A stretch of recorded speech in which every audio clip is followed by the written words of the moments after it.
da CIVD na Covid-19.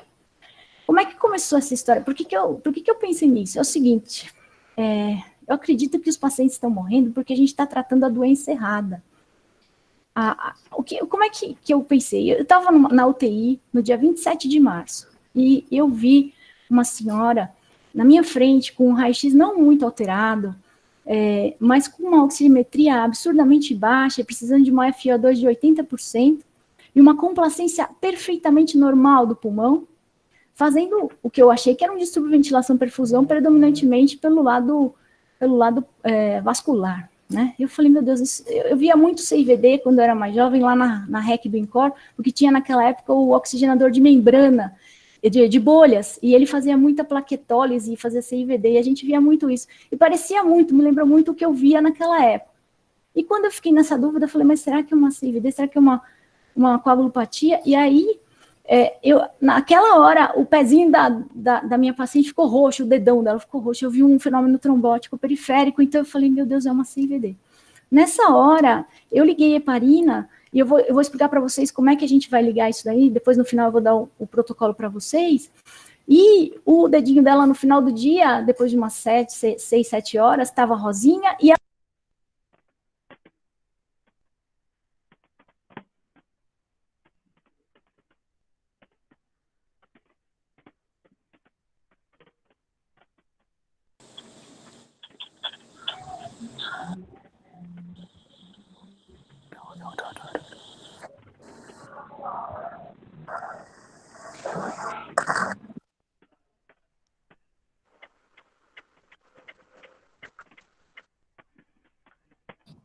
O microfone ficou mudo.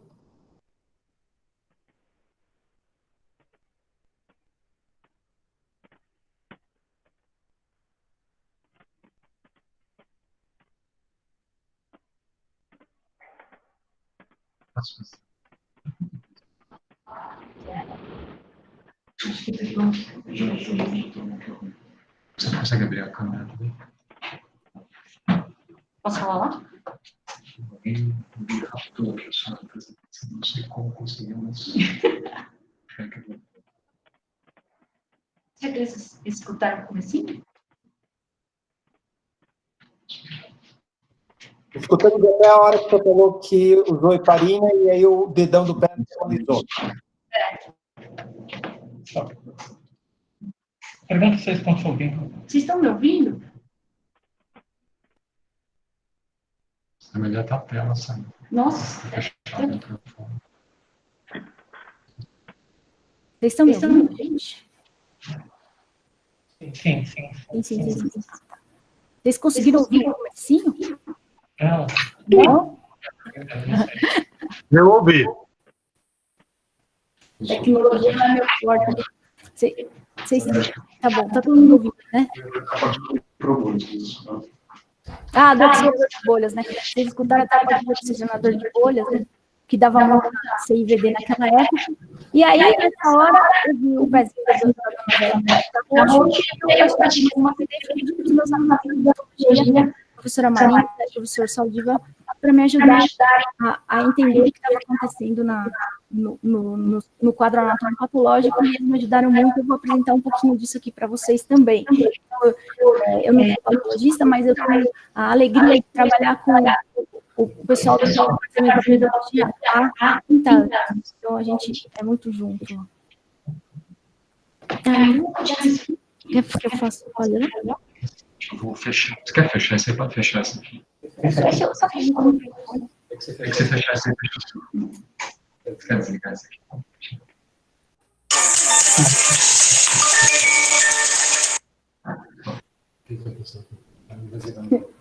Isso aqui é uma loucura.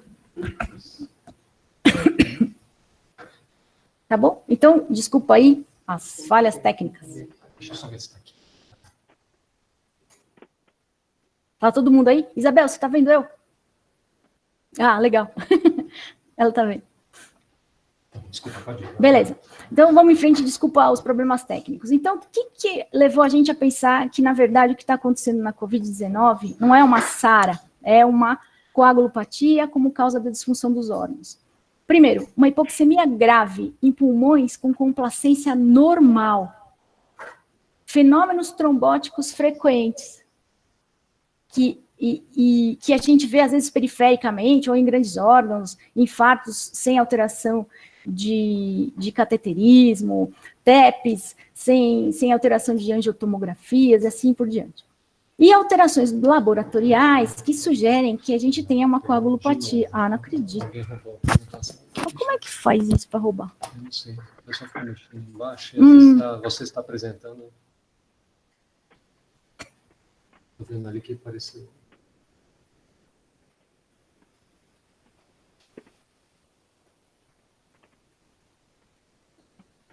Desculpa. Não, imagina. Então, gente, desculpa esses problemas técnicos aí. A gente depois vai gravar a aula inteira e daí vai mandar para vocês aí se vocês quiserem, tá bom? Me perdoem. Então, essas coisas. Bom, com essa parte de alterações laboratoriais e diagnóstico da coagulopatia, o doutor Elbio Antônio D'Amico, que está nos ouvindo também, estava comigo nessa história, e depois vocês vão poder fazer perguntas para ele também. Ele é meu mentor coagulológico. Bom, aí veio o Gattinoni e falou que a COVID não leva a uma síndrome de desconforto respiratório típica. Ela não leva porque ela não é uma síndrome de desconforto respiratório. E é isso que a gente vai falar hoje aqui. Bom, aí fui lá com os meus amigos da patologia, a doutora Marisa, deixei ela maluca, a gente ficou o domingo inteiro e depois a madrugada inteira de terça-feira vendo essas coisas, o Amaro, que é maravilhoso, que também ajudou demais, o professor Paulo Saldiva, que sempre acredita em mim, os colegas todos, a Renata, o Jair, que é o técnico, o Burns, a Thaís, todo mundo sempre me acolheu muito bem e me ajudou com essa história. E aí o que a gente via, eram essas coisas aqui, ó. A gente vê trombos no sistema... Como é que eu vou fazer para mostrar? Ah, tá, desculpa. Trombos aqui em áreas do pulmão onde há dano alveolar e trombos em área do pulmão onde o septo está fininho e não tem dano alveolar. Áreas normais. Além disso, o Amaro, ele achou trombos na circulação renal e trombos na derme. Por isso que explica aquela dor que o paciente tem, que parece de crise de falciforme, que é uma dor de isquemia de pele, de músculo que ele tem. Então, é assim que eu fui em frente, porque eles me deram evidência anatomopatológica, né? E também porque na hora que eu liguei a heparina nessa senhora que fez a cianose do dedo e o distúrbio VQ grave na UTI, no dia seguinte, ela tinha baixado de 80 de FI para 40 de FI e o dedinho estava rosa, né? Então, eu fui atrás dessa história toda. E, além disso, eu acho, agora não fica só no achômetro, porque os colegas patologistas mostraram isso são dados em publicação, que foram submetidos, né? Que, além do pulmão, a gente tem um comprometimento de outros órgãos, coração, rim, e o que está acontecendo nesses órgãos é microtrombose, trombose da microcirculação. Por isso que a gente tem as alterações laboratoriais de necrose. E aí eu peguei essa notícia do New York Times que fala que que os pacientes com coronavírus são traídos por seu próprio sistema imunológico. E é isso mesmo que acontece, né? Então a gente vai conversar um pouco aqui. Depois os meus amigos infectologistas maravilhosos que estão ouvindo também me ajudam se eu falar alguma besteira, né? Aí o pessoal da Infecto mostrou para mim isso daqui, uma coisa que saiu no New England, de um paciente, o primeiro paciente que eles tiveram lá, você vê que ele do primeiro ao 10º dia, o paciente ainda tem febre, tá vendo? Nessa fase está acontecendo uma coisa que é a tal da tempestade de interleucina, em geral é do primeiro ao 7º. O vírus, ele destrói o epitélio respiratório, ele entra no organismo e ele causa uma tempestade de interleucina bem grande, a gente fica muito inflamado. Isso acontece de uma maneira modular, mais grave nos 15% a 20% dos pacientes que precisam de hospital. Em 80% das vezes é uma gripe, como foi nesse caso desse paciente do New England aqui. Depois você para de ter febre, e enquanto você está com febre você tosse, você tem rinorreia, e a gente viu muita gente que perde o olfato, e agora eu já posso dizer, depois de 3, 4 semanas, que volta, porque o pessoal está falando, doutor, eu já estou sentindo o cheiro de novo, mas eles perdem de um jeito que parece que nunca mais vai voltar. Fadiga, náusea, muita náusea, vômitos também vi bastante, diarreia menos, mas vi, e uma dor abdominal. Então, esses são os principais sintomas. Depois que acontece essa tempestade de interleucina, alguns pacientes têm uma calmaria aqui. E aí, do 7º ao 10º dia, eles vêm para o pronto-socorro nessa fase da disseminação da cascata da coagulação, quando eles começam a dessaturar, começam a ficar hipoxêmicos, que é o que a gente tem visto. Isso pode ir até além. Um paciente recente, ele veio no 11º dia de sintomas, e o dímero dele chegou até 20 mil. Eu dei alta para ele, sem tubo, só com catéter de oxigênio, com esse protocolo que eu vou explicar para vocês aqui no final. Bom, aí tem essa outra imagem que os meus amigos da Infecto me ajudaram também e me deram, que é um gráfico de mais ou menos como é que as coisas acontecem no corpo do paciente, né? Olha aqui, ó, 30% que não têm sintomas, eles são menos contagiantes, talvez. A gente não tem nada disso, como disse a Miriam Dalben, a gente não sabe de nada nessa história, a gente está aprendendo a cada dia, né?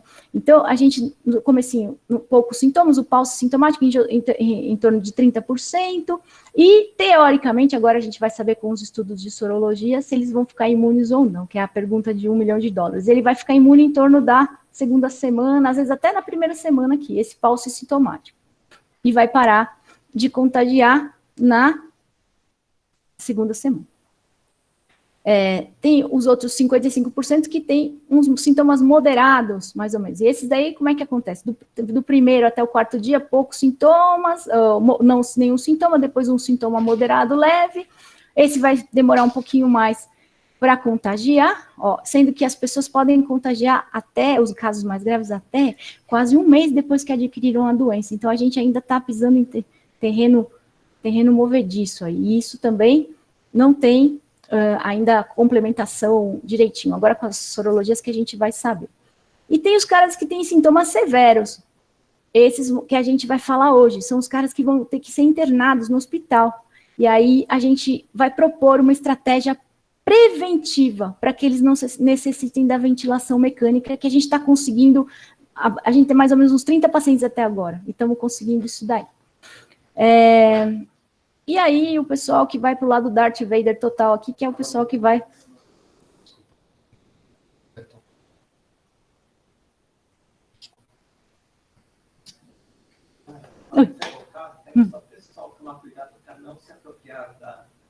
Da apresentação. É isso que eles estão fazendo?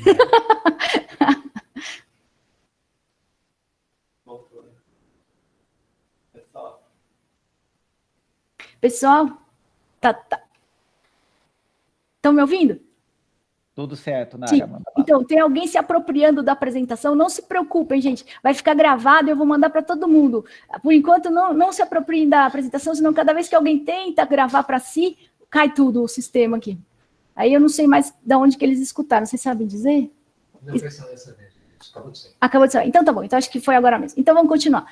Então tem isso aqui é bem legal. Pode ficar tranquilos que eu vou deixar essa aula online para todo mundo. A ideia de vir aqui hoje é que a gente possa tentar, para quem acreditar nesse protocolo, tentar universalizar isso. Vai ficar para todo mundo usar. Porque eu tô muito feliz com os resultados que a gente está tendo até agora. Espero que se mantenham.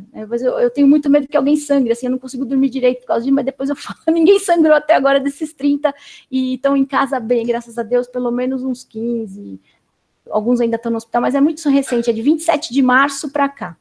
Depois eu vou mostrar os dados que a Sherry me ajudou a tabular. Então é isso, mais ou menos isso daí que eu queria falar para vocês, que a gente vai falar desses 15% de pacientes que precisam de hospitalização, tá bom? Bom, a imunidade, ela tem uma relação direta com o sistema de coagulação. Isso meus professores, o Dr. Elber aí, já me ensinou quando eu era criança, e a gente vê isso acontecer todo dia.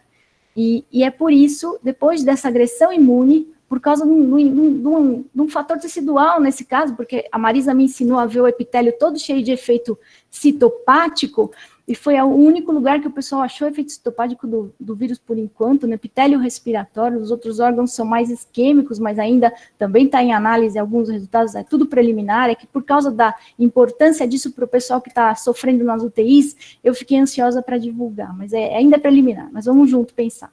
Então, inflamação e coagulação correm juntos. E aí a gente fala dessa história da coagulação intravascular disseminada, né? O que é isso? Então, os fatores teciduais e algumas outras substâncias são ativados na hora da entrada do patógeno, ele estimula a agregação plaquetária, e acontece uma coisa no endotélio que eu aprendi estudando para essa aula e para tudo isso que a gente está fazendo, que é uma alteração do glicocálix de dentro do endotélio. Eu nem sabia, a Elia está vendo a gente aí também, eu nem sabia que tinha glicocálix no endotélio. Eu fui estudar isso agora e foi muito legal, porque quem me ensinou isso foi o professor Gregório. Bom, e aí o que acontece?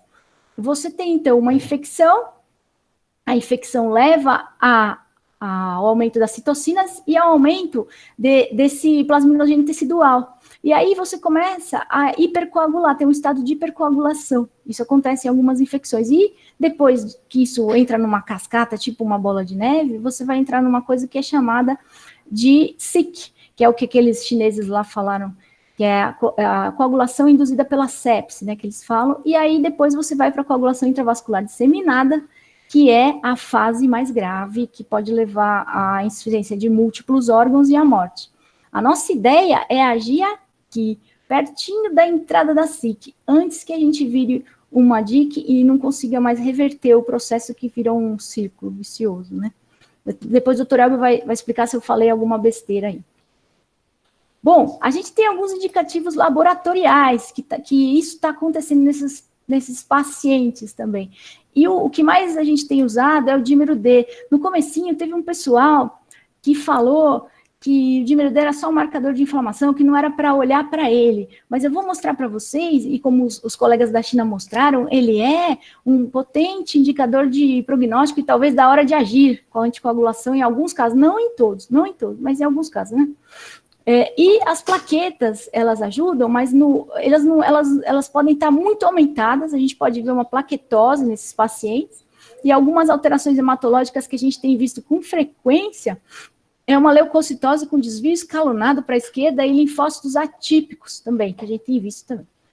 E o fibrinogênio, que, como o doutor Abel me explicou, ele às vezes está muito mais alto do que deveria, e por isso que ele não abaixa ainda no comecinho da CIVD, da SIC, porque ele subiu demais pela hipercoagulação e depois vai descendo aos pouquinhos.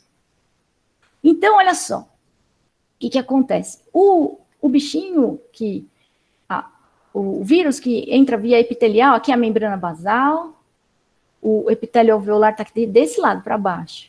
Aqui é o endotélio, e aqui é a luz do capilar alveolar. Então, veja só, eu não sabia disso, aprendi agora esses dias, ó. Tem um glicocálix dentro do endotélio. E esse glicocálix, ele é o responsável por esse tapete que deixa o endotélio bem lisinho, para você não ter trombose, para você diminuir a mecanotransdução, o shear stress aqui dentro dos vasos. E o vírus, depois que ele faz um aumento das interleucinas, ele faz uma quimiotaxia para os leucócitos, e eles vêm com as proteases, com as coisas, e destroem esse glicocálix. E o endotélio fica desnudo. E aí os fenômenos trombóticos começam, e além disso, todo o ambiente intravascular, ele está hiperativado para coagulação pela tempestade de interleucinas anterior. Então, nesse ponto, começa a cascata da coagulação. E aí, a gente sabe, os mais velhos pelo menos, adoram a heparina porque ela tem um efeito anti-inflamatório. E eu não sabia direito como é que era esse efeito, mas a heparina tem efeito nesse glicocálix do endotélio. Ela imunomodula a reconstrução do glicocálix e o reatapetamento do endotélio, e ela também, ela entra, quando se dá um processo de coagulação intravascular disseminada, os mastócitos da gente, eles produzem heparina. E a heparina, ela é lançada na circulação e ela entra no vaso e entra no interstício para facilitar a diapedese. Ela dá uma abrida no caminho ali para o leucócito conseguir entrar no lugar onde ele precisa sair, para ele sair da circulação e entrar no lugar para ele atingir, para ele fazer o efeito dele de soldado da imunidade, né? Então, tudo isso ela faz. E ela ajuda a reatapetar o endotélio de novo, além de abaixar um pouquinho a bola da hipercoagulabilidade. Bom, aí a gente mostra, depois isso foi dia 27 de março que a gente estava pensando nisso, depois de um tempo, acho que uma semana ou duas, esse colega da China, ele fez um estudo retrospectivo de 1.800 pacientes, ele classificou todo mundo aqui direitinho, ele pegou só os graves, muito, muito graves, desses são 449, e ele mostrou retrospectivamente que quem tinha recebido heparina tinha morrido menos do que quem não tinha, mas só se tivesse aquele SIC score, que era o índice de sepsis induced coagulation, bem altão. Quer dizer, no cara mais grave, se ele tivesse tomado heparina, ele teria vivido um pouquinho mais do que o outro. Mas ele não teve um poder estatístico muito animador, mas é um estudo retrospectivo, não teve critérios de quem foi anticoagulado e quem não foi, não é? Aqui tem um esquema dizendo, tá vendo que os caras com SIC mais grave, aqui são os que usaram heparina e os que não usaram, os azuizinhos aqui que usaram heparina morreram bem menos do que, depois de 28 dias de hospital, do que os que não usaram heparina, né? E aí também indicando que o D-dímero era maior nos pacientes que não usaram heparina, mas isso não é linear, eu vou mostrar para vocês que isso é errático, é só uma pista para a gente que a CIVD está acontecendo. E lembra de novo, isso não acontece em todo mundo. Acontece nos 15% dos pacientes mais graves que precisam procurar o hospital. Ah, outra coisa. Ih, desconfigurou porque eu fiz no Mac, mas tudo bem. Aqui, dá para ver aqui. Isso aqui é sobre a IL-6. A IL-6, ela tem o anti-IL-6, a IL-6 tem um efeito pró-coagulante.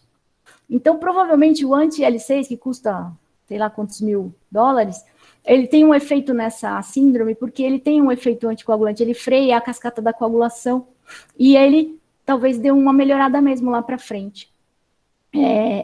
Então, mas ele é muito caro para o SUS, e a heparina não é, então por isso que eu estou animada para mostrar para vocês isso daí.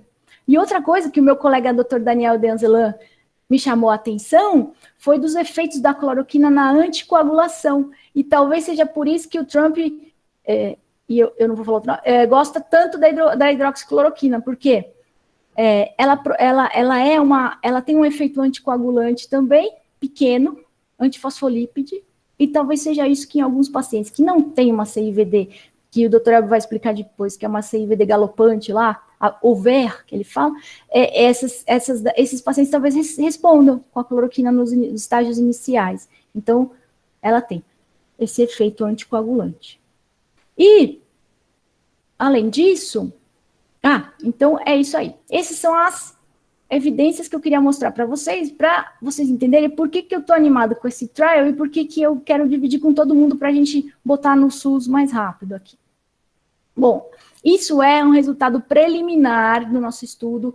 Isso aqui é a turma toda que está envolvida, a Bruna Manprim Piloto, a Luciana Cato Morinaga, o Carlos Jardim, a Sherry, que fez todas as tabelas e gráficos desse trabalho, não tem como agradecer, porque a gente está trabalhando na UTI de noite, ainda tem que escrever, é desesperador, ela me ajudou demais. Dr. Elbio, que é o nosso mentor coagulatório, e o professor Daniel, que é o chefe da nossa equipe do Sírio, que acolheu rapidamente as nossas sugestões, né? Bom, então, a nossa população é uma população pequena ainda, gente, são dados anedóticos ainda pequenos, a gente está trabalhando nisso, o pessoal do Sírio está fazendo o protocolo para enviar para a Conep em 48 horas, e eu quero ver quem gostaria de participar com a gente no estudo aqui do HC, a ideia é fazer um multicêntrico, por isso que a gente está conversando aqui hoje, e aí eu vou apresentar o que eu tenho, mas isso eu sei que ainda não tem poder estatístico, eu sei de tudo, só vou apresentar para vocês darem uma olhadinha.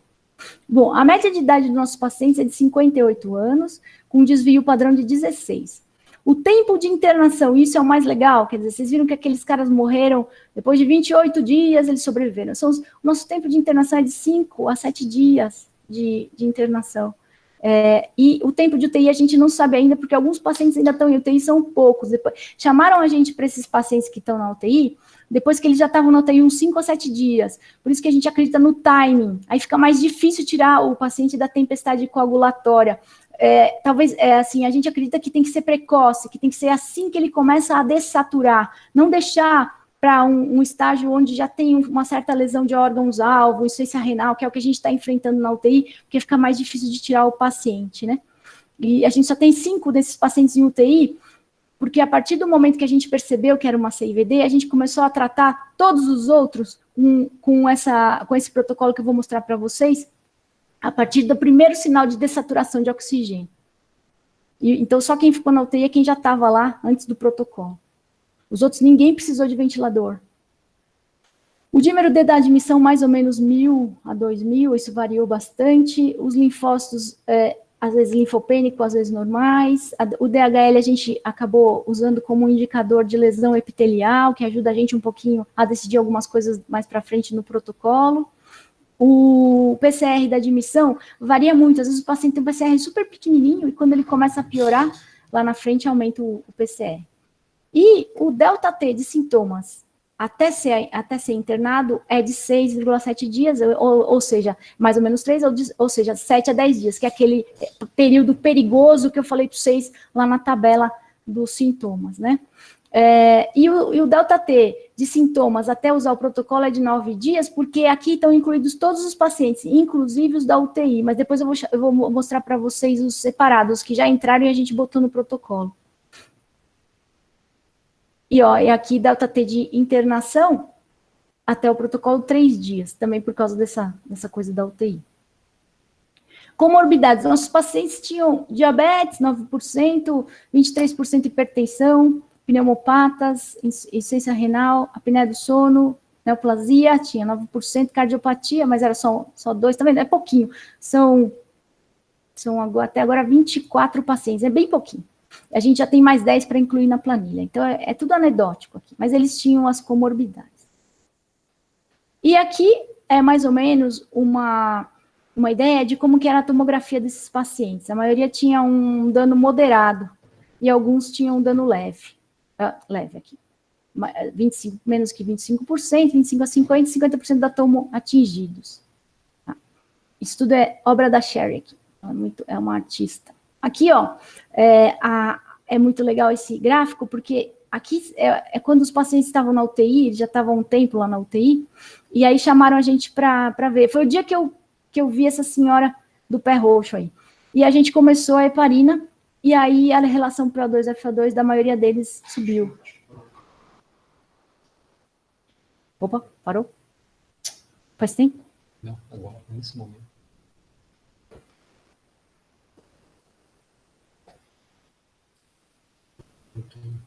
De novo.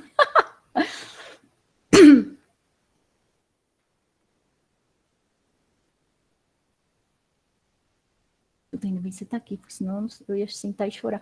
Gente, desculpa, eu de novo repito, vai ficar disponível para vocês essa aula gravada para vocês, para quem quiser, viu? Então não precisa tentar gravar ela agora, senão a coisa cai aqui. Eu acho que vocês viram isso aqui, a relação PO2-FO2 dos pacientes internados em UTI. Aqui, antes da gente entrar no protocolo, e demorou um tempinho, foi a primeira vez que eu vi o pé roxo aqui, e depois que entrou no protocolo, como a relação PO2-FO2 eles foi aumentando. Eles são pacientes graves, tem 2 em diálise, tem uma senhora que já está estubada, que quase, essa do dedinho roxo já está estubada depois de 7 dias de ventilação mecânica. Vou mostrar para vocês o resto, peraí. Aqui é a PF de pacientes que não estavam na UTI, ela é mais errática. Essa senhora aqui, ela com 1 litro foi para 100%, ficou louco. Então, ainda não dá para entender muito bem, mas o que acontece é aqui, a entrada do protocolo, é que eles estabilizam e eles vão embora. Eles vão embora em torno do 8º dia, mais ou menos, de tratamento. E não precisa, nenhum desses aqui foi para o ventilador. Nenhum foi entubado. Aqui é dímero D de todos os pacientes, e eu acho que fica difícil, porque o range é muito, muito difícil de ver, porque alguns têm enorme, a gente dividiu de novo. Você vê que tem um aqui, está com 20 mil, é um paciente que a gente deu alta com 9 dias de internação, sem precisar ir para o tubo. Olha aquele aqui. Aqui são... e também tinha um da UTI, um paciente que está na UTI com 20 mil, tem esses outliers, né? E aqui a maioria ficou em torno de 1.000 de dímero D. Aqui é o mesmo gráfico. E aqui, dos pacientes não UTI, tá vendo? Ele tinha também um que tinha 20 mil lá em cima. E se você tirar ele... a maioria dos pacientes ficou em torno de 1.000 até 500. Tinha gente com dímero D normal também. E por isso que a gente fala, o dímero D, ele ajuda você nessas coisas de 20 mil para você optar por heparina plena ou para ver se tem alguma coisa trombótica acontecendo de verdade, não é microcirculação, é uma coisa maior. mas ele não é linear com a piora do paciente. O que a gente está usando para entrar com o protocolo é a primeira dessaturação importante do paciente, que ele precisa de oxigênio suplementar. Então aí começa o cabo de guerra, né? É um cabo de guerra. Se o paciente vai para o lado da hipercoagulação, você tenta segurar com o protocolo da gente. E a gente vai chamar de protocolo cabo de guerra aí, ó, o Boris aí. Bom, aí, o que a gente propõe no protocolo? Primeiro, profilaxia de TEV para todos, os pacientes com COVID-19 positivos ou sugestivos, porque a gente está tendo muito falso positivo, mas a Atomo está ajudando muito a gente. Aí até falei com o Dr. Públio da rádio, e eles estão junto com a gente aí para ver essas alterações radiológicas. Outra coisa importante, o período da intervenção, ele tem que ser precoce. A gente entra com o que a Bruna chamou de profilaxia dobrada, Clexane 40 mg a cada 12 horas, assim que o paciente mostra os primeiros sinais de hipoxemia, com necessidade de suplementação de oxigênio. É aí que a gente vai começar o cabo de guerra, vai começar a tentar não levar esse paciente para a UTI, a ele frear essa hipercoagulação e ele não entrar em insuficiência de múltiplos órgãos, insuficiência respiratória. Esse é o ponto, é o pulo do gato, diferente de todos os outros trabalhos que estão sendo feitos na literatura, que são no paciente em UTI grave. Se o paciente estiver em UTI grave, sob ventilação mecânica, a gente considera manter heparina EV contínua, suficiente para manter um TTPA em torno de 1,5 a 2. Não precisa heparinizar pleno. A gente pode heparinizar EV contínuo e manter o TTPA mais baixo, segurando a hipercoagulabilidade. Agora, iniciar a heparina plena se a gente identificar algum evento trombótico, como foi o caso dessa senhora que trombosou o dedinho. Agora, tem um outro braço do protocolo que a gente viu que esses pacientes de UTI, principalmente, ou os mais graves, eles, apesar da gente tentar frear a CIVD, eles têm um certo nível de necrose pulmonar e eles têm facilidade de ter infecção secundária. E alguns têm uma ativação da fibrogênese, da deposição de matriz extracelular, que vem depois mesmo, com essa história da tempestade de interleucinas. Nesses casos, que a gente identificou como pacientes com piora radiológica, eles começam a ficar com o pulmão branco, sem elevação substancial do dímero D, então não parece que a trombogênese está controlada. E muitas vezes com elevação importante da PCR e ocasionalmente do DHL, levando a gente a pensar a lesão epitelial, a gente pensa se está tendo esse braço para fibrogênese, se é um paciente que está indo para deposição de matriz no pulmão, ou se ele está tendo uma infecção bacteriana secundária. Então, nesses casos, a gente está dando metilprednisolona 0,5 miligrama por quilo, e não Decadron, como os estudos estão falando. O Decadron veio porque os colegas que fizeram os estudos, provavelmente, eu acho que é por isso, são anestesistas que usam bastante Decadron, eles têm bastante experiência com Decadron, e a gente que é pneumo sabe que a metilprednisolona para a gente age melhor. E aí a gente escalou no antibiótico de acordo com a orientação dos colegas da CCIH, por favor, não fiquem bravos comigo, vocês sempre são consultados. Então, a gente entra nessa fase, mas o corticoide não é ruim na Covid? Sim, se você entrar na primeira semana, quando o vírus está querendo entrar no seu organismo, você vai baixar os linfócitos e vai tirar os seus soldados da linha de frente, e aí o vírus vai entrar com muito mais força no seu corpo.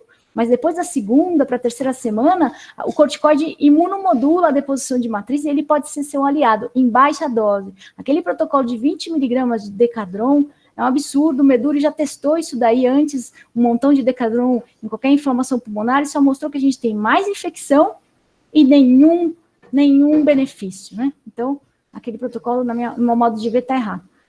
E também estou com medo agora dessa história de plasma, porque se o cara está em CIVD, será que a gente vai dar plasma com fator de coagulação e ele vai trombosar mais? Não sei, fiquem atentos para quem for fazer o protocolo de plasma, porque agora a gente está fazendo tudo que ajuda aí. Então é isso, né? Então esse é o nosso protocolo, é simples, eu vou deixar essa aula gravada e vocês vão poder participar do multicêntrico se quiserem, vai ser muito bom a gente se unir nessa história para vocês me ajudarem a pensar melhor.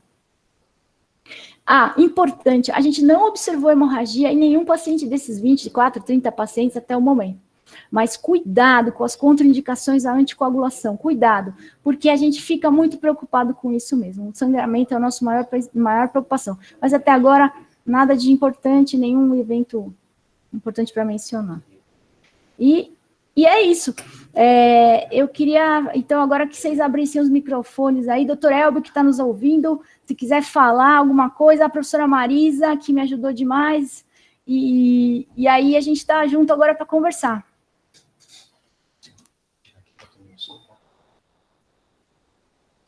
A Sherry.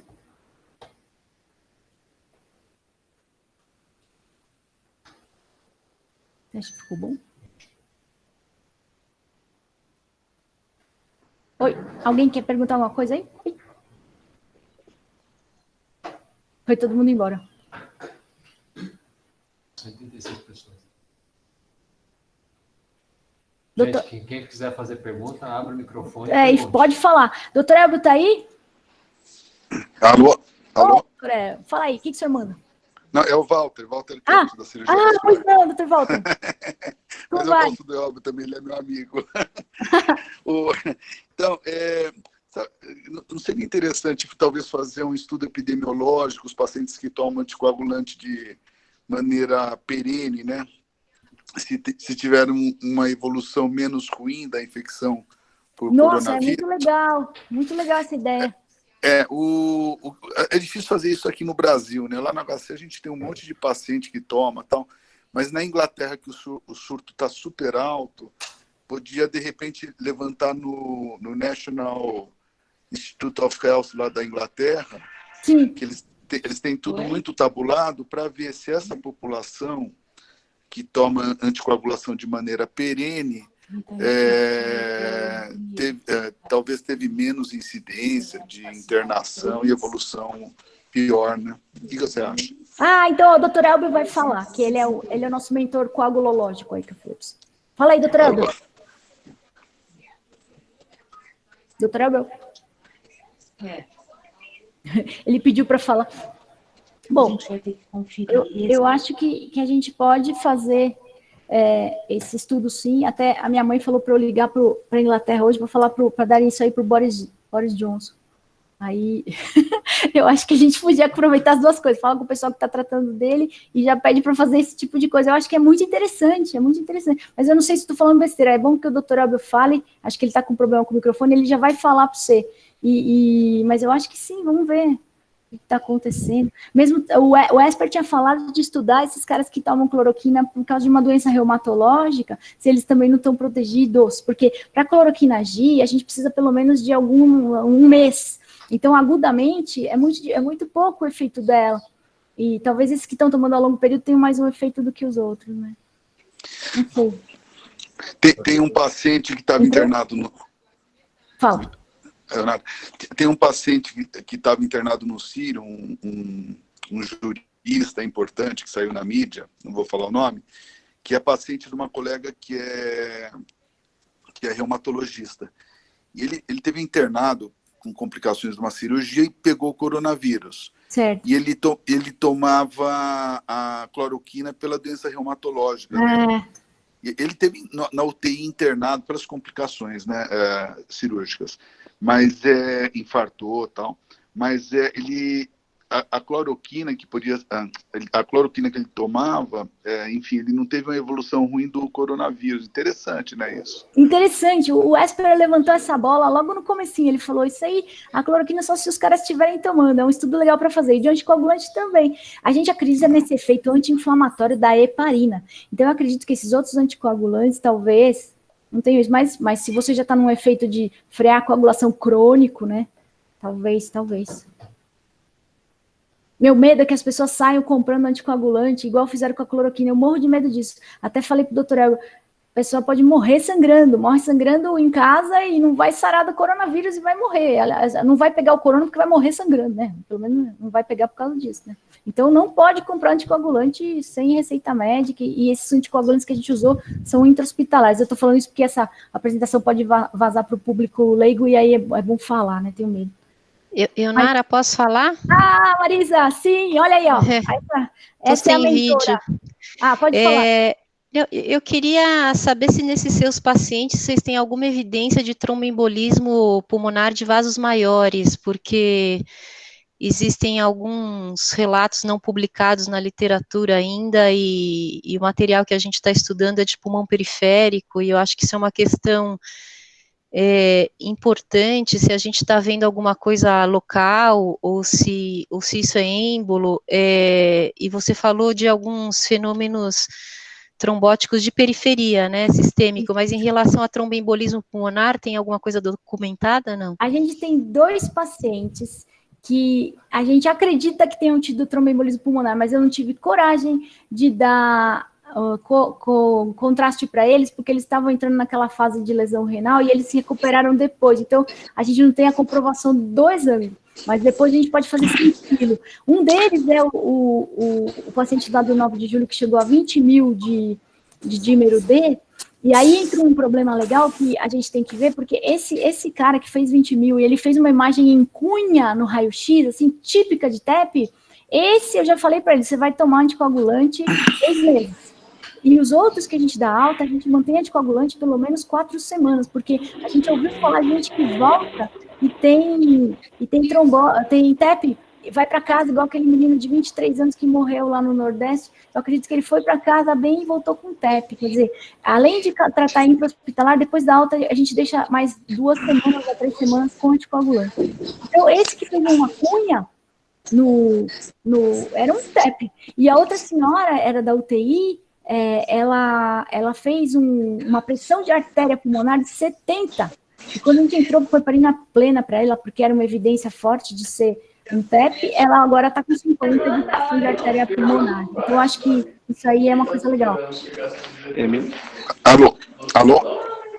Oi, Leonardo? Oi, Henrique, desliga o microfone aí. Desculpa. É o Walter de novo? Pode falar. Marisa, eu respondi sua questão aí? Desculpa. Respondeu, que eu tô com o microfone aqui fechado. Tá bom. Um beijo para você. Tá bom. Pode falar, Walter. Então, eu queria só falar de um caso do Santa Marcelina. Pera só um minuto. Eu quero só agradecer. Marisa, eu queria agradecer você por você ter nascido, tá? Obrigado por tudo. Sem você, eu não teria feito nada disso aqui, tá? Eu vou falar... A Thaís, o Burns, o Amaro maravilhoso, a Renata, que é uma santa criatura lá que me aguentou também. Eu agradeço muito a vocês todos. É só isso. Tá, eu vou falar para minha mãe, então. Pode deixar. Liga para ela, bota ela aí online. Mas obrigado mesmo, tá? Muito obrigada. Então, eu só queria falar de um caso que eu ouvi falar do Santa Marcelina, que o paciente teve uma flegmase cerulea dolens, quer dizer, na vigência do coronavírus. Quer dizer, você pode ter, acho que, lesão de vasos maiores mesmo. Né? Tem sim. A gente teve... A minha colega, a Valquíria, da vascular, ela mostrou um paciente que teve a perna inteira. Isso. Porque se você deixar a CIVD correr solta, ele vai fazer fenômeno trombótico grave. É que eu acho que como é tão grave no pulmão, porque ali é a porta de entrada, e a Marisa também, ela é modesta, mas ela viu plaquetose dentro do pulmão, um monte de coisa, acho que coagula o pulmão primeiro, e o cara morre de insuficiência respiratória antes de fazer essas tromboses periféricas, mas aí já é achômetro, né? Mas se deixar, coagula tudo. Sim. Alguém mais quer falar aí, gente? Doutora Abel, o senhor está sem microfone? Entrou? Não? A Paula. Paula, pode falar.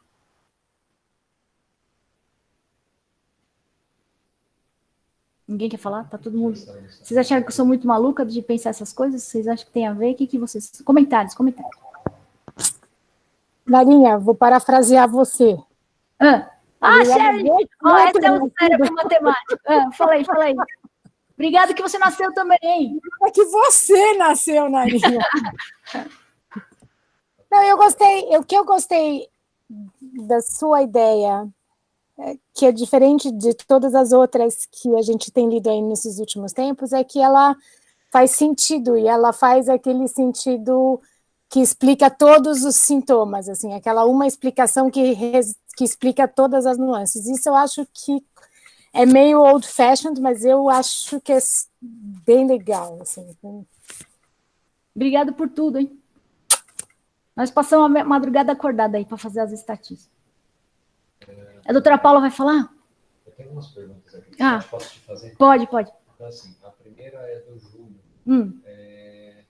Para a introdução da enoxaparina, o critério seria apenas a dessaturação? Poderia se compatibilizar o DMD também? Ah, então, sabe o que aconteceu? Em alguns pacientes a gente meio que caiu do cavalo. Essa doença a gente aprende a cada dia, cara, é muito louco. Assim, às vezes o cara vai fazendo a dessaturação e o dímero D dele só sobe no dia seguinte, e aí fica mais difícil para você tirar ele da cascata. Então, como a gente acredita muito, graças ao pessoal da patologia, que o que está acontecendo é trombose, a gente entra quando começa a cair o oxigênio mesmo. E como é uma conduta não muito cheia de coragem, que é um Clexane dobrado, 40 miligramas a cada 12, sem grandes problemas de sangramento, a gente não teve nenhum problema. É uma conduta que eu acho que o custo-benefício vale, e você não fica preso ao valor do dímero D, que em alguns pacientes pode até ficar normal. A gente está com um paciente agora, né, Bruna, internado, que ele está com dímero D normal, e ele está fazendo todo o percurso de dessaturação. E a gente entrou com a dose dobrada para ele anteontem, e hoje ele já melhorou a oxigenação. Esse era um paciente que claramente iria para ventilação mecânica. Hoje ele está com 1 litro de oxigênio saturando 95. Então a gente não espera o dímero D, ele pode dar um delay. Até a doutora Paula pode falar, porque a doutora Elba está sem microfone, se ela quiser, ou se tiver mais algum colega da hemato que possa me ajudar, porque o dímero D é um indicativo? Mas ele não é linear, ele não pode ser usado, mesmo nos pacientes que melhoram clinicamente, às vezes ele fica alto muito tempo, então a gente aí não está confiando 100% no valor, assim, num nível, num cutoff, assim, de dímero D, mas é um indicador legal. A Thaís perguntou se a gente vê plaquetose nesses pacientes. A gente vê plaquetose, sim, e a gente vê... sensação de tosse. Oi? A gente vê plaquetose, sim, e a gente vê também plaquetopenia em alguns deles, é meio errático. Acho que depende da hora que você pega no processo de trombogênese, acho que é isso. Mas o doutor Elba vai me ensinar melhor essas coisas, a gente está aprendendo todo dia, eu estudo com ele todo dia. Oi.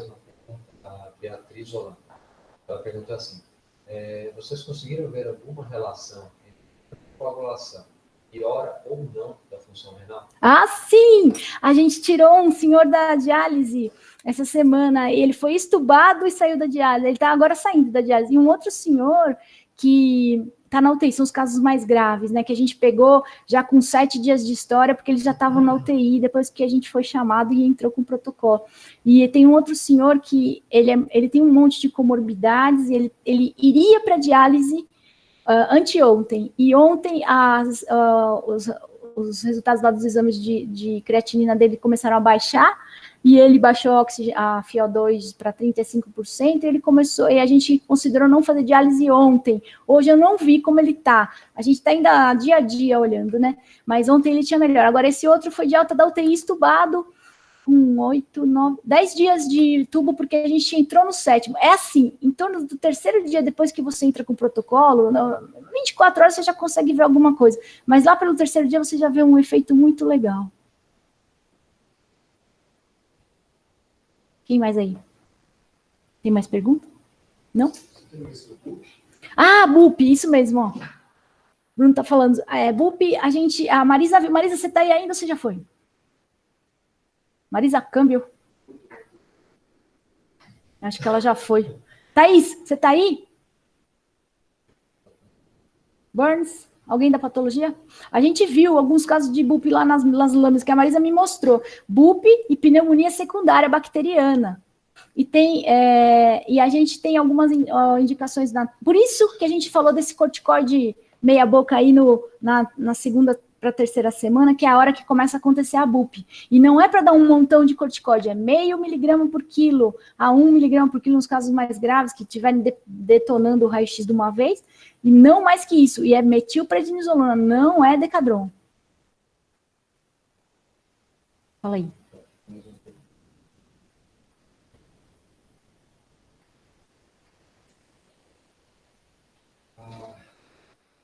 A Adriana está perguntando quanto tempo de corticoide. Adri, a gente está fazendo 5 dias 0,5 miligrama por quilo, e daí depois a gente começa a desmamar, assim, 5 miligramas a cada 2 dias, vai tirando devagarinho e tira. Não precisa ser muito tempo, não, é pouco tempo. É só para frear mesmo, é tudo, acho que é a volta da homeopatia. A Hélia, que é outra, é maravilhosa, esqueci de falar. Hélia, você também, que revisou todos os meus textos, que ficou comigo madrugadas a fio aí, conversando, tudo. Obrigado, que falou que para eu prosseguir, e a Hélia falou uma coisa que eu queria muito fazer, microscopia eletrônica desse endotélio, para ver, a gente consegue, a Hélia é uma fera da eletrônica, e a gente pode ver tudo o que está acontecendo nessa interação da matriz extracelular, com o endotélio, com o epitélio, a eletrônica vai ajudar muita gente. Então, Hélia, obrigado, e a gente conta com você. Oi, Eonara, voltei, tá? Ah, obrigado. Fala da BUP aí, Marisa. Qual que é a pergunta? O Bruno falou se tem BUP em algum caso, se você viu algum caso de BUP. Não, então, a gente, agora que a gente já analisou 10 casos, ou está analisando, na verdade, está tudo bem em andamento, mas uma coisa que a gente estava prevendo que fosse acontecer é que os pacientes vão apresentar padrões diferentes de histologia de acordo com o tempo de internação, né? Sim. Então, o que a gente vê é mais um padrão de organização de um dano alveolar do que propriamente a BUP, né? Tem um paciente que tem um padrão meio bupoide assim mesmo, mas é um paciente só. Mas o que prevalece são fases diferentes de um dano alveolar difuso, então, coisas bem agudas, paciente que chegou e morreu e chegou no pronto-socorro quase em óbito, e coisas mais organizadas com pacientes que têm uma história mais arrastada, uma história de doença acima de 10 dias, então, a gente está vendo, na verdade, uma coisa prevista, previsível, né, que ao longo da evolução da doença, você vai observando essa organização até com um pouco de fibrose, etc., que é uma coisa que a gente costuma ver nesses danos alveolares difusos. E as pneumonias secundárias também que você viu, né? Pneumonia secundária em mais da metade dos pacientes. Também.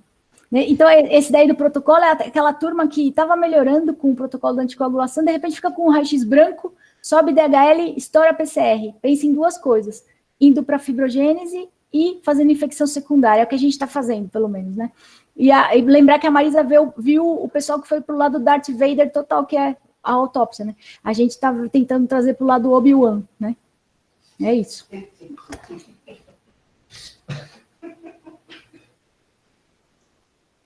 O que mais? Alguém perguntou alguma coisa que eu não respondi. Eu sei lá. Agora já me perdi aqui. Pode fazer a pergunta de novo se eu não respondi, por favor, que eu me perdi. Ah, não ainda, é pouca gente. Quer dizer, a gente está fazendo isso agora, o pessoal do IEP está ajudando lá do Sírio, o Luiz Reis ontem me ligou, e aí em seguida botou uma pessoa que entende tudo dessa coisa de estatística, que para mim quem fez essa coisa toda foi a Sherry, ela está me ajudando, mas vai entrar um pessoal lá do IEP junto com a Sherry para ajudar a cálculo de amostra, tudo certinho para a gente saber, e como desenhar o estudo, que isso aí eu sou fraca mesmo, eu preciso de ajuda da turma lá. E eles prometeram já aprontar esse protocolo para a gente mandar para a Conep em 48 horas, isso contando de ontem à noite.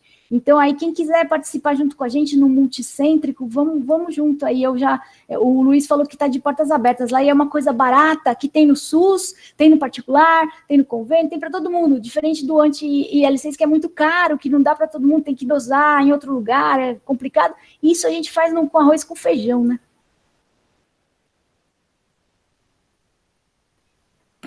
Alô, Eonara? Fala, Walter. Eonara? Oi. Vocês têm pedido CPK para os pacientes? O Daniel que adora pedir CPK, porque, principalmente naqueles pacientes que têm muita dor no corpo, eles têm CPK alta, eles têm. E talvez uma evolução pior da função renal, né? E aí mais uma coisa para fazer. Por isso que eu te falo, o negócio tem que ser precoce. Depois que o cara entra na cascata e começa a lesar órgãos, fica muito difícil tirá-lo lá do lodo. Tem uma foto que deram, né, pra gente, uma figurinha que a gente tá puxando o cara do lodo, assim, né? Então, depois que ele passa de um certo nível, você com rabdomiólise, tudo vai piorando. Por isso que eu tô insistindo nessa coisa de ser precoce. E com um risco baixo, 40 de clexane a cada 12. Ou 1,5 no cara grave. Entendeu? Você não vai participar do... Ela quer ligar. O doutor Elber vai ligar no meu telefone. Peraí, que ele vai falar. Pois não. Tá. Diga, se eu vou participar do quê?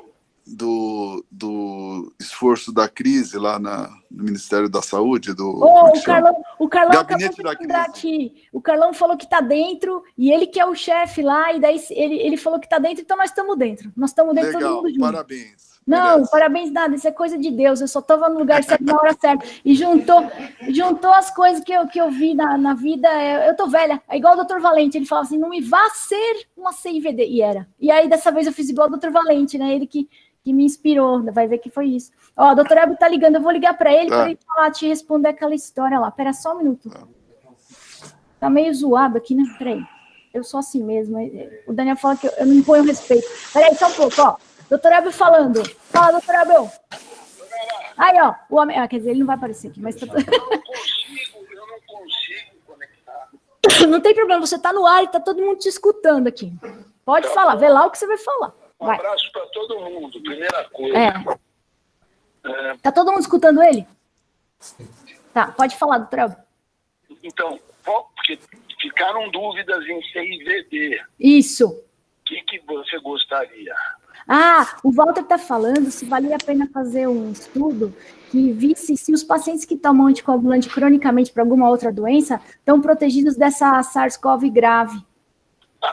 Pode, né? A gente tem lá no ambulatório da Hemato pacientes que tomam anticoagulante há muito tempo, são os que usam basicamente Marevan, né? Mas tem alguns, mesmo tomando Clexane por longo tempo, principalmente pacientes com câncer, ele daria para fazer um estudo e ver qual que é a evolução desses pacientes, né?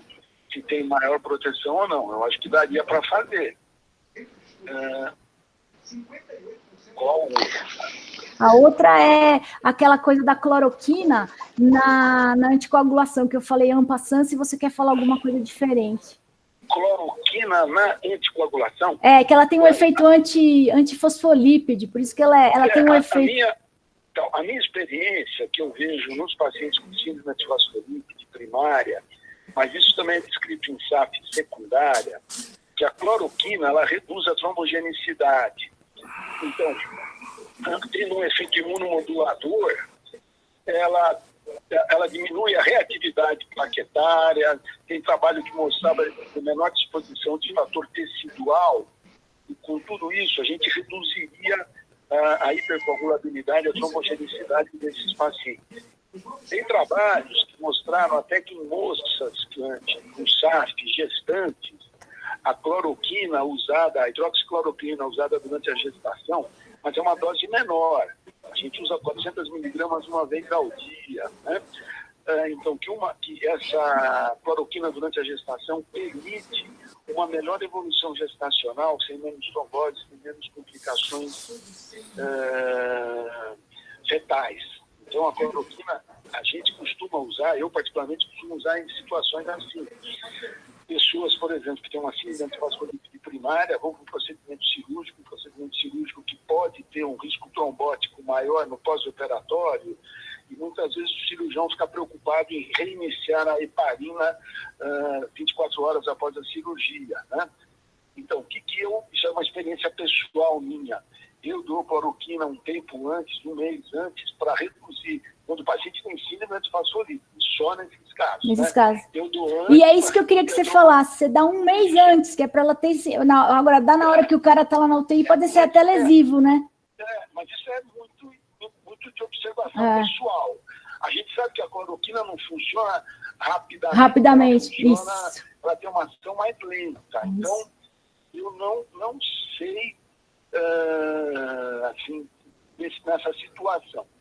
Tem um artigo, isso que eu estava te falando, que queria que todo mundo visse, tem um artigo que foi publicado agora no Journal of Thrombosis and Thrombolysis. É um artigo chinês, onde ele comparou o perfil de coagulação em pacientes com SARS, então com a Covid-19 e a outra SARS, a anterior, com pneumonia grave. Então, o que eles mostram? Eles mostram que esses pacientes têm um perfil de coagulação um pouco diferente. Eles mostram que as plaquetas não caem demais nesse SARS-2. Isso, então, aí, Thaís. Assim, o doente ficava aqui, está na minha frente. A Thaís que perguntou isso aí. 215, mais ou menos 100 215 mil, mais ou menos 100 mil plaquetas para os doentes Covid-19 e para os outros 188 mil, mais ou menos 98 mil, né, mais ou menos 100 mil. O que eles mostram nos dois? Que existe um aumento do dímero D. Então, o dímero D, nesse trabalho, onde tem aquele Dr. Tang chinês... O Tang está famoso.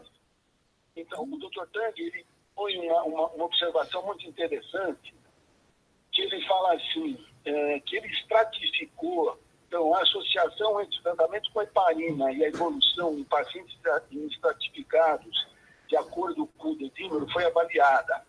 Quando o dímero D era superior a 3 microgramas por ml, né, então 6 vezes o limite superior do normal, porque a gente usa muito 500 unidades, mas tem métodos laboratoriais que põem como 0,500, né, então como outro método laboratorial. Então, nesses que tinham um dímero acima de 3, eles diminuíram muito a mortalidade com heparina. Então, foi de 32,8% versus 52,4%. Porém, no grupo que não era Covid-19, eles não acharam diferença. Qual o problema que eu estou vendo nesse trabalho? A heparina foi só dada para os casos que eles classificaram como Covid grave. E o Covid grave, o que era? Frequência respiratória acima de 30 movimentos por minuto, saturação menor ou igual a 93 e um PO2, CO2 abaixo de igual ou menor a 300 milímetros de mercúrio. Né? Então, a impressão que me dá é que esses pacientes graves, quando você deu a heparina, houve uma redução de mortalidade.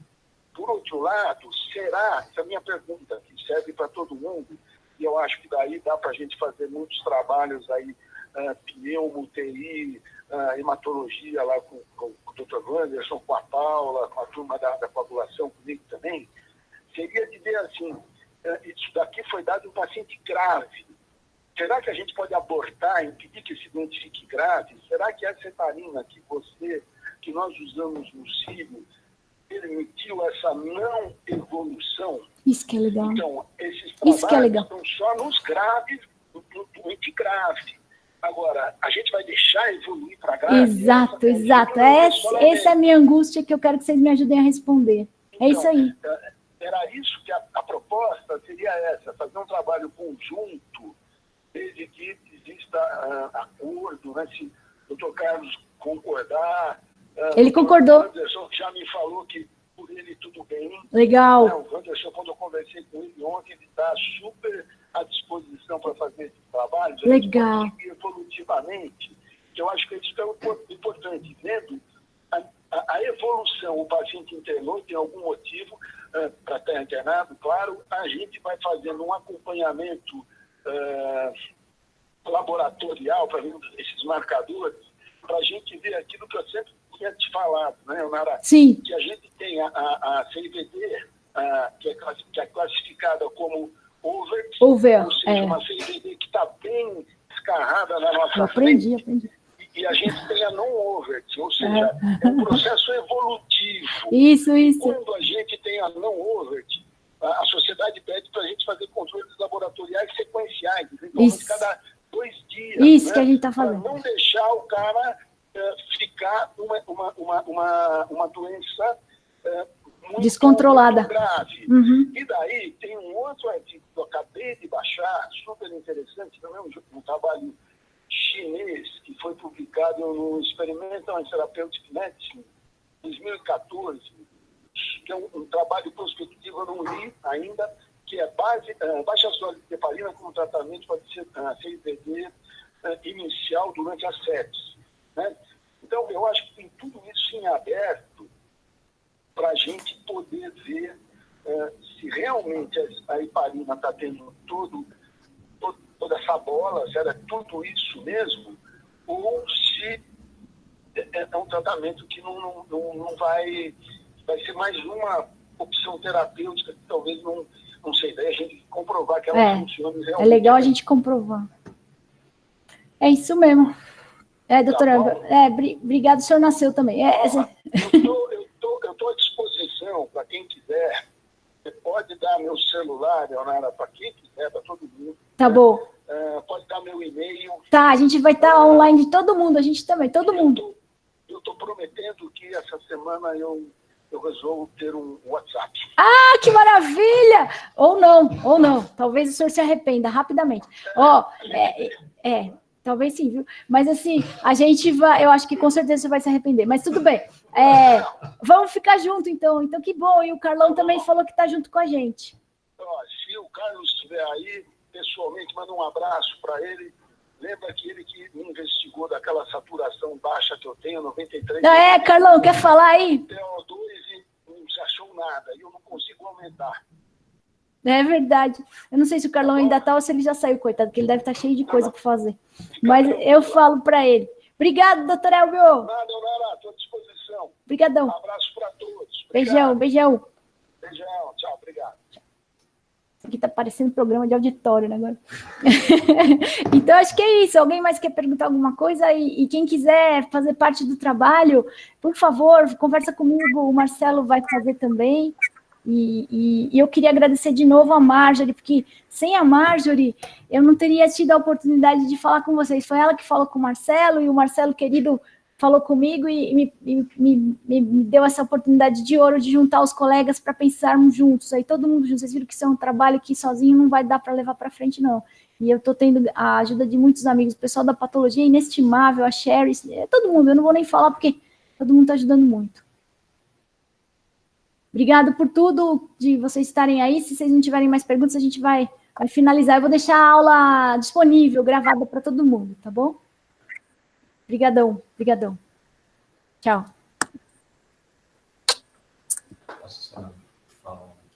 Peraí. O Marcelo vai falar, espera só um pouquinho. Obrigado a você. Bom, gente, então eu agradeço à professora Nara pela apresentação. Acho que todas as ideias que surgirem no meio dessa crise que a gente está passando são muito bem-vindas aí para a gente entender o que está acontecendo com os nossos pacientes. A exposição da professora Nara vai ficar, eu vou enviar para ela, então quem quiser pedir para ela depois o link, fique à vontade. E vai ficar disponível também no canal do YouTube do Grupo de ECMA aqui do Hospital das Clínicas, tá ok? Então, até amanhã no mesmo horário e muito obrigado a todos pela participação. Tchau.